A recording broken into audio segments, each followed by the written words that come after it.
Hello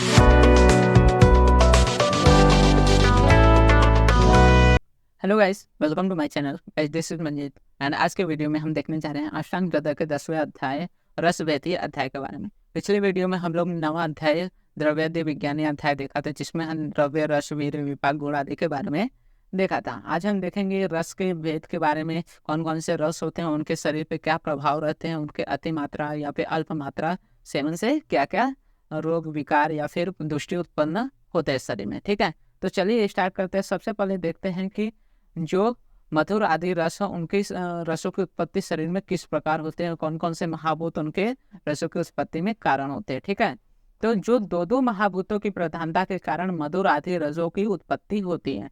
ठीक है, तो किसी भी रस की उत्पत्ति के कारण में दो महाभूत तो उसके कारणभूत होते हैं। जैसे मधुर रस की उत्पत्ति में पृथ्वी एवं जल तत्वों की प्रधानता होती है, तो यहाँ पे बताया गया पृथ्वी एवं जल तत्वों की प्रधानता से मधुर रस बनता है। अग्नि एवं पृथ्वी तत्वों की प्रधानता से अम्ल रस बनता है।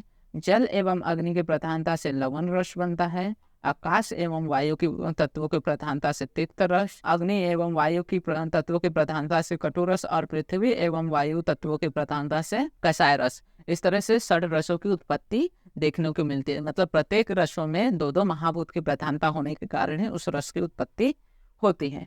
अब यहाँ से हम आगे बात करेंगे, अलग अलग रसों के लक्षणों की बात करेंगे। तो बेसिकली सबसे पहले हम देखेंगे मधुर रस के लक्षण के बारे में। उक्त 6 रसों में जो मधुर रस है वो मुख्य को चारों ओर से क्या करता है, लीप देता है। साथ ही साथ जो मधुर रस होता है उसका स्वाद मिलते ही क्या होता है, संपूर्ण रस शरीर का अधिष्ठान क्या अधिष्ठाता जो मन होता है वो प्रसन्न हो जाता है, मन को लादित कर देता है, तथा जो सभी इंद्रिय होती हैं उनको भी प्रसन्नता हो जाती है। यहाँ जो रस है क्या करता है, चींटी तथा मक्खियों, जो चींटी होती है या फिर मक्खी होते हैं उनको बहुत प्रिय होते हैं। तो बेसिकली मधुर रस में यही बताया है कि जो मधुर रस होता है वो क्या करता है, मुख को चारों ओर से लिप्त कर देता है, साथ ही साथ मन को प्रहलादित करता है, इंद्रियों को प्रसन्न करता है। इसके बाद अम्ल रस के लक्षण की बात करेंगे। तो जो अम्ल मतलब खट्टा रस होता है वो मुख को भीतर की ओर से मानो धो डालता है, क्योंकि इसको खाते ही क्या होता है, बहुत खाने से रोमांच होता है, हर्ष होता है और बहुत ज़्यादा सलावेशन होता है। तो इसी कारण क्या होता है कि ये मुख को भीतरी ओर से धो डालता है और यह आंखों तथा भौहों को संकुचित कर देता है। इसके बाद हम लवण रस के लक्षण की बात करेंगे। तो लवण रस का सेवन करने से मुख में लाला स्राव होने लगता है और ये कपोल जो होते हैं तथा गले के भीतरी भाग में जलन पैदा होने लगते हैं। तो कपोल अर्थात गाल में और गले के भीतरी अंदर, तो इन सभी जगह पे क्या होता है, हल्के जलन पैदा होने लगते हैं। इसके बाद तिक्त रस मतलब कड़वे रस की बात करेंगे। तो जो तिक्त रस होता है उसका सेवन करने से मुख का भीतरी भाग क्या होता है, मतलब स्वच्छ हो जाता है तथा जीभ को कुछ समय के लिए अन्य रस ग्रहण करने के अयोग्य कर देना है। जैसे कि अगर आपने करेला आदि खा लिया, ठीक है, तो करेला आदि खाने के बाद खाने की रुचि चली जाती है, तो वैसा ही कुछ समय के लिए क्या करता है, अन्य रस ग्रहण करने में अयोग कर देता है। फिर कटु रस के लक्षण की बात करें तो जो कटु रस मतलब तीखा, तो जो कटु रस होता है उसमें सोंठ, मरीच, पीपल या लाल मिर्च आदि का सेवन करने से जीभ के अगले भाग को उद्विग्न कर देता है, मतलब वहाँ पे थोड़ा दर्द उत्पन्न होता है तथा जीभ इसके स्वाद से क्या होता है, घबरा जाते है।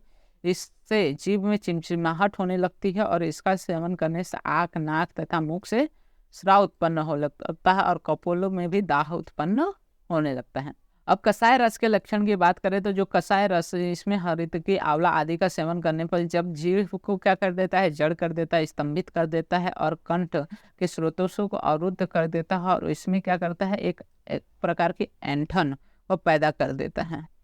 अब रसों के स्वरूप की बात करें तो यहाँ तक हम लोग ने 6 रसों का परिचय या फिर स्वरूपों का वर्णन देखा।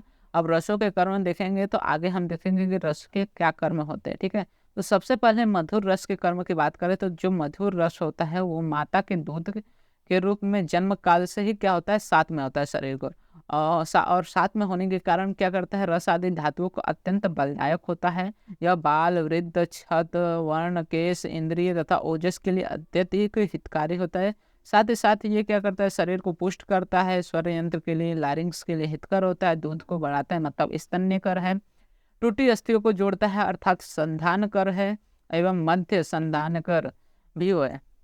उसके बाद ये गुरु होता है, मतलब देर से पचता है, आयु वर्धक है, जीवन है, स्निग्ध है, पित्त तथा वात तथा विष का विनाशक होता है। और इसका अधिक उपयोग करने से मेदो रोग, कफज रोग को उत्पन्न कर देता है। यथा ये क्या करता है, शरीर में स्थूलता, मंदाग्नि, संन्यास, प्रमेह, गलगंड तथा अर्बुद आदि जैसे रोग को उत्पन्न कर देता है।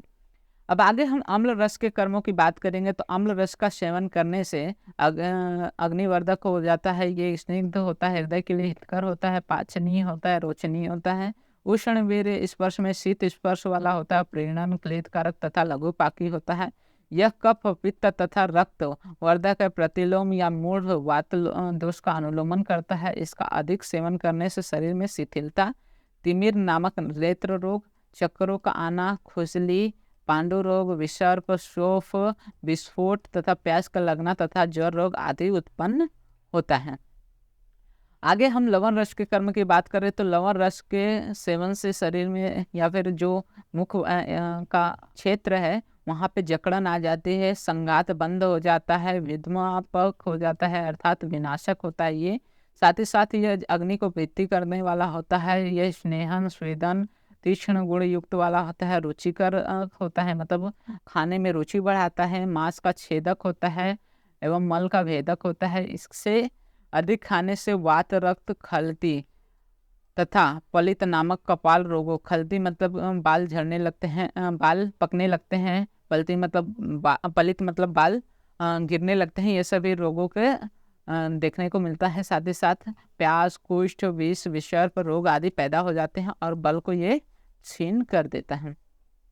अब आगे हम तिक्त रस की बात करेंगे। तो तिक्त रस यद्यपि क्या होता है, स्वयं अरुचिकर होता है, लेकिन यह ज्वर आदि के कारण उत्पन्न अरुचि को जो होता है वो दूर करता है। यह कृमि रोग, तृष्णा, विष, कुष्ठ, मूर्छा, ज्वर, उत्क्लेश, दाह, पित्त तथा कफज विकारों का विनाश करता है।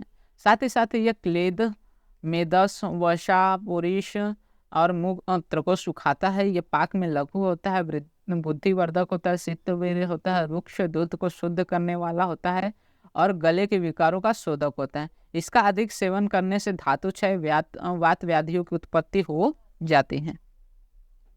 अब कटु रस के कर्मों की बात करें तो कटु रस से क्या होता है, गल रोग, उदर्द, कोष्ठ, अल्सर एवं शोथ रोग का विनाश होता है।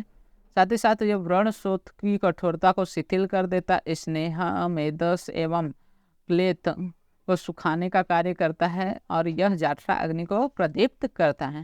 साथ ही साथ यह भोजन को पचाता है, भोजन के प्रति रुचि को बढ़ाता है, मुख, नासिका, नेत्र एवं सिर का श्रावण कर रेचन विधियों में से शोधन करता है, खाए गए जो अन्न होता है उसको सुखाता है। अतएव खाने के बाद जो प्यास लगती है यह अतिसार नाशक होता है, मतलब अतिसार अगर जिसको डायरिया है उसका डायरिया को कम करता है। साथ ही साथ मल के बंधन को काटता है, स्रोतों को फैलाता है, कफ का नाशक होता है। इस रस का अधिक प्रयोग करने से क्या होता है, प्यास अधिक लगती है, शुक्र एवं बल का क्षय करने वाला होता है यह, ठीक है। और मूर्छा, शरीर के अवयवों तथा सिराओं में सिकुड़न, कंपकपी, कमर तथा पीठ में होने वाली पीड़ा को पैदा करता है। अब कसाय रस के कर्म की बात करेंगे तो कसाय रस जो होता है पित्त तथा कफ के और शांत करता है, गुरु तथा रक्त को शुद्ध गुरु होता है, रक्त को शुद्ध करता है। कसाय रस प्रदान वाला द्रव्यों का लेप लगाने से यह पक्के फोड़े या का पीड़न करता है। यह पुय और पुय निकल जाने पर रोपण करता है, मतलब जो पस होता है उसके निकल जाने पर ये घाव को ठीक करता है। साथ ही साथ यह सित्त वीर्य का है, सड़न और मेद धातु को सुखाता है, आम दोष को रोकता है, मतलब वो खाने को पचाता है, मल को बांधता है, अत्यंत रुक्ष होता है। साथ ही साथ त्वचा को स्वच्छ करता है। इसका अधिक सेवन करने से विष्टम्भ, आदमान, हृदय में पीड़ा, साथ ही साथ प्यास, कृष्णा, शुक्र धातु का नाश, स्रोतों में रुकावट, मल मूत्र में रुकावट होती है।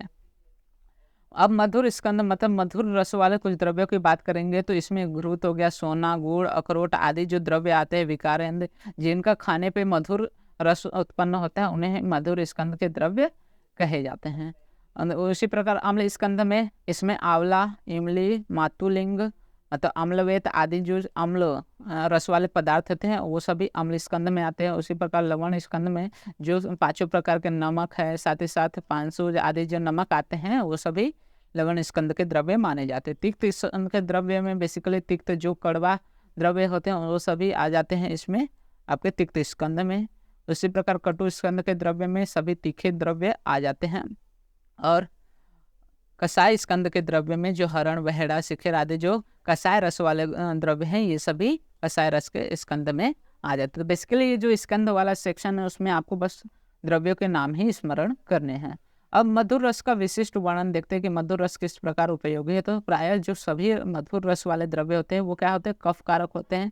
केवल पुराने साले धान्य, जौ, गेहूं में जो मधु है, सफ़ेद मिश्रित तथा जंगल देश के प्राणियों के मांस को छोड़कर ये सभी क्या करते हैं, कफ को उतना नहीं बढ़ाते, लेकिन ज़्यादातर जो मधुर रस वाले द्रव्य होते हैं वो कफ को बढ़ाते हैं। उसी प्रकार अम्ल रस का विशिष्ट वर्णन देखते हैं तो अनार आदि जो अम्ल रस होते हैं वो क्या करते हैं, पित्त को बढ़ाते हैं, लेकिन आंवला को छोड़कर सभी, आंवला जो है वो पित्त को नहीं बढ़ाता, लेकिन सभी जो अम्ल द्रव्य है वो पित्त को बढ़ाते हैं। इसके अतिरिक्त लवण रस को विशिष्ट वर्णन देखते हैं तो इसमें सेंधा नमक आदि के अतिरिक्त जो सभी लवण होते हैं वो नेत्रों के लिए अहितकर है, लेकिन सेंधा नमक क्या होता है, आंखों के लिए हितकर होता है। फिर तिक्त कटु रसों आदि का विशिष्ट वर्णन देखते हैं तो इसमें गुरुच आ गया, तिक्त, परबल आदि। इनके बिना प्रायः सभी जो तिक्त द्रव्य होते हैं अवृष्य, तो मतलब वीर्य का नाश करते तथा वातकारक होते हैं, लेकिन सोट, पीपल, लहसुन को छोड़कर जो सभी कटु द्रव्य होते हैं वो भी अवृष्य और वातकर होते हैं, लेकिन सोट, पीपल, लहसुन ये सभी क्या होते हैं, वृष्यकारी द्रव्य होते हैं। अब कसाय रस में देखते हैं तो हरण को छोड़कर सभी जो कसाय द्रव्य होते हैं वो शीत वीर्य होते हैं, क्योंकि हरण जो हरितकी है उष्ण वीर्य वाला द्रव्य है। साथ ही साथ जो कसाय रस के द्रव्य होते हैं वो स्तंभन कारक होते हैं। यहाँ से आगे हम देखेंगे कि रसों के द्विविध कर्मों के बारे में। तो जो कटु, अम्ल तथा लवण रस होता है वो वीर्य की दृष्टि से उत्तर अधिक उष्ण वीर्य वाले होते हैं, ठीक है। तो कटु, अम्ल और लवण जो होते हैं अधिक उष्ण वीर्य वाले होते हैं, और तिक्त, कसाय तथा मधुर ये जो होते हैं शीत वीर्य वाले होते हैं। इसके बाद हम रसों के 63 भेदों की बात करें तो बेसिकली जब हम मधुर आदि रस के परस्पर संयोग करें तो इनमें से स्थूल रूप से कितने 57 भेद देखने को मिलते हैं। जैसे मधुर, आम्ल, लवण, ये 5 हो गए। उसके बाद मधुर, आम्ल, लवण, इस प्रकार से करते करते टोटल 57 भेद देखने को मिलते हैं। इनमें पुनः जो 6 रसों को जोड़ देने से इनकी कल्पना दोषों को आधार मानकर 63 प्रकार की कल्पनाएं रसों की देखी जाते हैं। इसे शास्त्रकार स्थूल गणना मानते हैं, ठीक है। तो बेसिकली जो रस होते हैं, 6 रस बताए गए हैं, उनका अगर संयोग किया जाए अलग अलग प्रकार से तो उनके 63 संयोग देखने को मिलते हैं। तो यहाँ पे बस उनके विषयोपसार, मतलब 5-5 रसों के 6 योग, कितने योग होते हैं, ये सब तो ऐसे क्वेश्चन इसमें उतने नहीं बनते, लेकिन अगर आप पढ़ना चाहे तो पढ़ सकते हैं, एक बार आप रीड आउट कर सकते हैं। ओके, तो यहाँ तक था हमारा 10वां अध्याय, जिसमें हम रस भेदों के बारे में देखा कि इसमें कौन कौन से रस होते हैं, उनके क्या क्या कार्य होते हैं, इन सभी चीज़ों के बारे में। नेक्स्ट वीडियो में हम बात करेंगे 11वें अध्याय, जिसमें हम दोष आदि वैज्ञानिक अध्याय में देखेंगे कि दोष कौन कौन से होते हैं, उनके क्या क्या गुण होते हैं, इन सभी चीज़ों के बारे में, ठीक है। तो अगर आपको वीडियो अच्छा लगा तो वीडियो को लाइक कीजिए एंड चैनल को सब्सक्राइब कीजिए। साथ ही साथ आप हमारे टेलीग्राम चैनल को फॉलो कर सकते हैं, वहाँ पे आपको सभी modern and Ayurvedic part related materials provide हो जाएंगे।